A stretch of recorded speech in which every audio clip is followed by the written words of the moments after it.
Mark's ready to get down in there. You should see this guy. I once learned this dance. Did you really? But I could never get through the whole thing. Oh, my gosh. If you could get through the whole thing, you'd be doing something else for a living. That'd be damn impressive. Wouldn't be here today. Yeah. Tough. I love you, Mark, but we wouldn't have you on the show if you could get the whole dance down. Mark Van Sickle from the Eras Tour, one of the backstage dancers. Me and Colin Saunders' brother. Yeah, that's right. Go. Yeah. You'd be getting ready with the Rockettes for a little Christmas special there in New York City, too. Man, that'd be impressive. So good for you, Mark. Gosh, dang. How about that? Okay, so the scariest thing on Halloween that could happen to Donald Trump and Kamala Harris these next 5 days. Which one do you want to start with? You guys pick for me. You want to start with Kamala or you want to start with Trump? I want to start with Kamala. Okay, all right. The scariest thing that could happen to Kamala Harris is that Joe Biden shows up anywhere in public the next 5 days. That is the scariest thing that could happen to Kamala Harris. That keeps her up at night. Oh, I'm sure it does. I mean, the guy woke up from a weeks-long slumber the other night, goes on a Zoom call while she's on the ellipse giving her closing argument to the American people, and the guy calls half the country garbage. Or Puerto Rico, where I'm in my home state of Delaware, they're good, decent, honorable people. The only garbage I see floating out there is his supporters. Whoa. His demonization of seen as unconscionable, and it's un-American. Oh, my goodness. Joe, thank you very much. Now, if Kamala Harris does end up losing this election,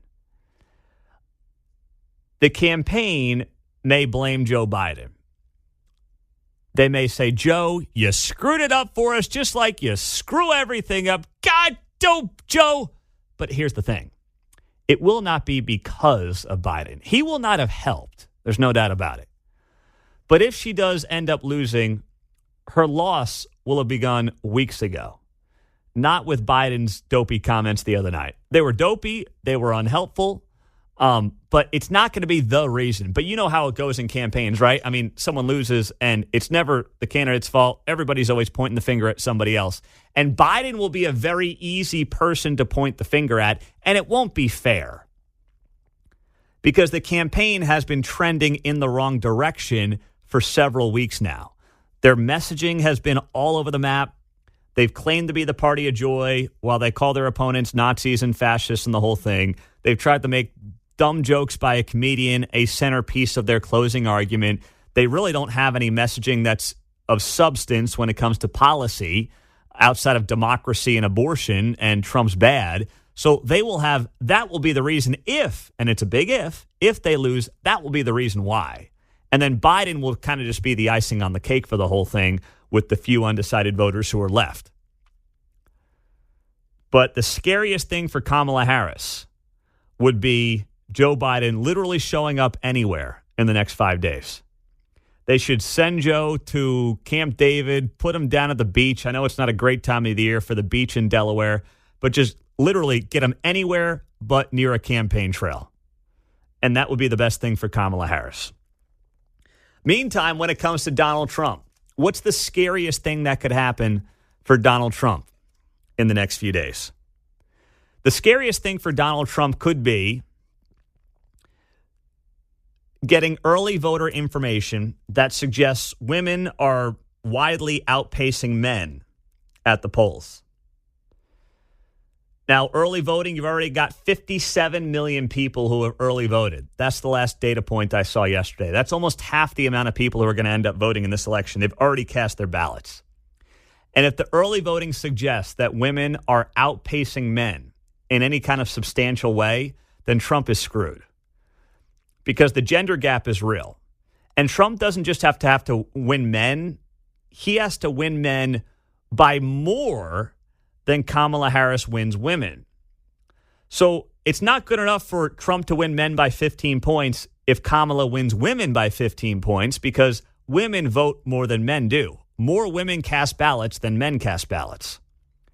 So Trump has to win men by like 20, 25 to make up for, and I'm just spitballing numbers here, but he has to win men by more than what Kamala Harris wins women by. And if early voters are showing out and it's suggesting that women are showing up in a big way more than men, then Trump's going to have a lot of ground to make up on Election Day with guys, especially obviously in the key swing states. So all that data is pouring in right now. And I'll give you an example. Somebody said to me yesterday on the Johnson County side in Kansas that women are voting at a much higher rate than men. And that's not entirely true. Here's the numbers based on what we've got right now. Someone shared with me yesterday.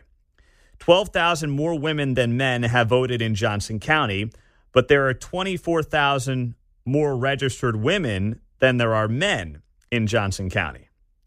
Right now, the population turnout in Johnson County, Kansas is pretty close. Men 30%, women 32%. It's not that big of a data point right now. And that's just for Johnson County, Kansas. I don't know what that means for obviously what's happening in Pennsylvania, Michigan, Wisconsin, North Carolina, Georgia, Nevada, Arizona. But it just gives you some insight into where things are at right now, at least here locally. But Trump needs that massive male vote, especially young male vote, to turn out. And it's a dicey strategy because, yes, young men are becoming more conservative than they ever have when you look at the data of like 18 to 35-year-old males. But that is also the demographic that is least likely to vote. So Trump really needs that low propensity voter to turn out on his behalf.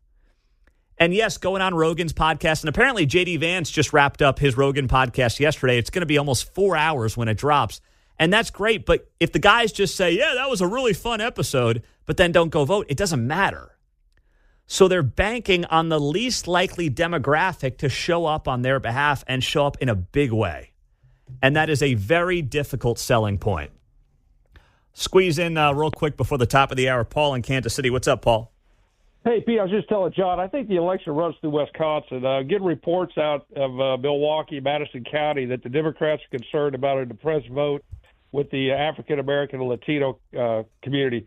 If Trump peels off 20 to 25% of the African-American vote and the Hispanic vote raises the way it is, it doesn't matter how many women vote. It's game over. That's my take on it. Well, I do agree. But remember, too, the percentage of Latino voters and black voters is obviously significantly lower. But Trump is making massive gains, especially with the Latino vote and somewhat with the black vote. But we'll have to see how that all plays out.